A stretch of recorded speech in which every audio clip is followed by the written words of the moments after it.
Have you ever walked into a Catholic church and wondered, is this really a Catholic church?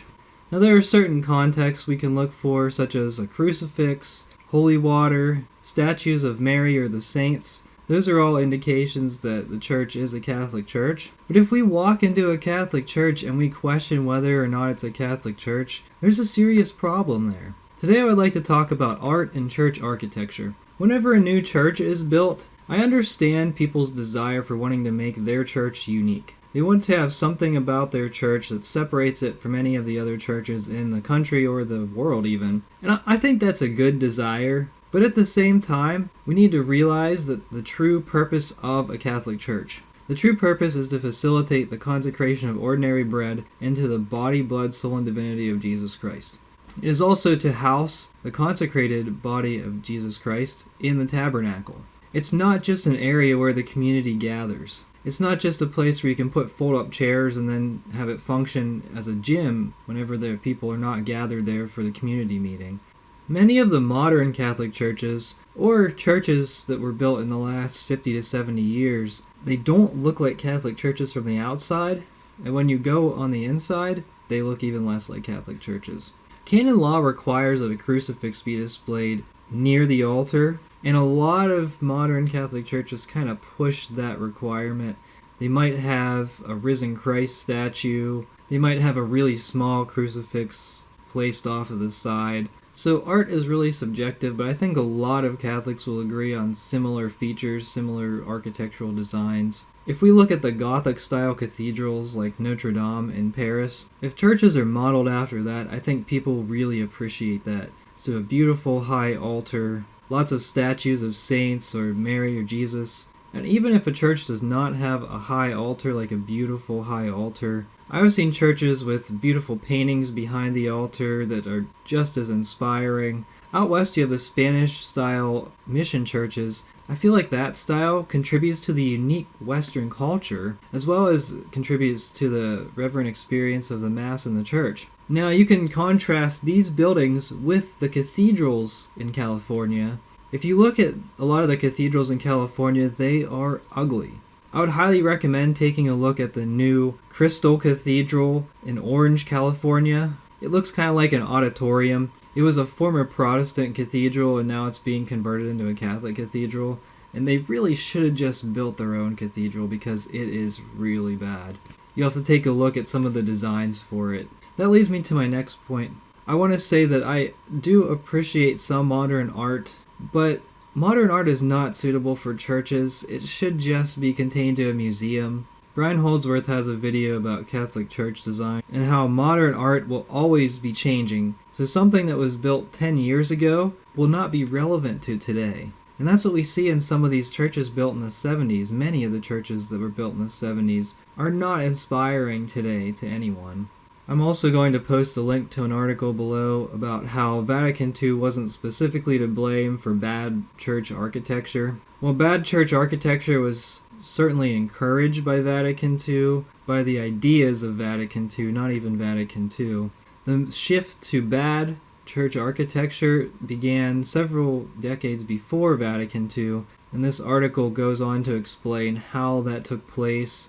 So this article, titled Don't Blame Vatican II, it discusses the changes to the structures of Catholic churches. If you walk into a modern church now, the pews are curved towards the altar. The purpose of this was supposed functionality to facilitate more active participation of the people.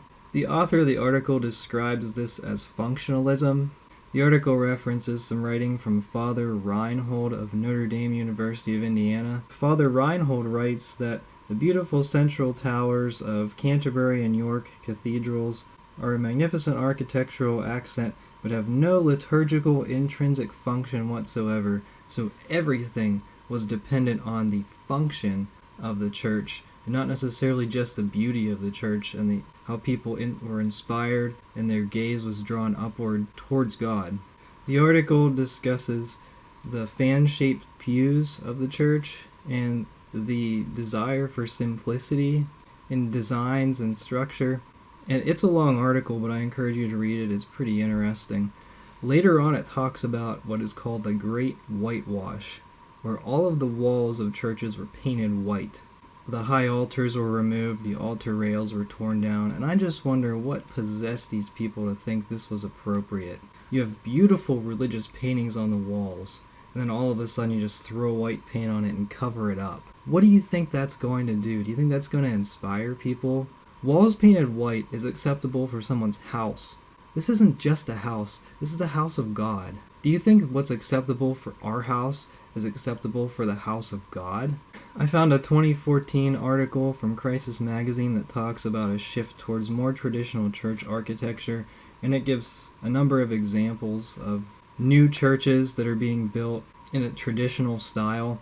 So I scrolled through these churches, I looked them up on Google Images, and they are traditional styles, and it's really encouraging to see. But at the same time, a lot of their walls are still white. The interior certainly looks like a more traditional church, but you really need some high altars, some statues, and paintings on the walls are super helpful to make it look like an inspiring traditional church. And that's kind of a problem that I've seen, is that whenever I'm looking at churches on Google Maps, the first image that comes up is the exterior of the church. It looks like an old church, and I'm thinking, okay, great, let me look on the inside, and then it's just a plain white wall church with maybe a small crucifix over the altar. I'm going to throw out a stupid cliche here, but it's not what's on the outside that counts, it's what's on the inside. So a church could look like a really beautiful church on the outside, but then when you go in, it's just white walls. I think we need to focus on what's on the inside.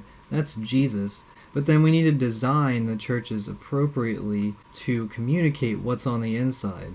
That's the best method of evangelization within our church, is to make a church look like we believe that Jesus Christ is truly present in the Eucharist.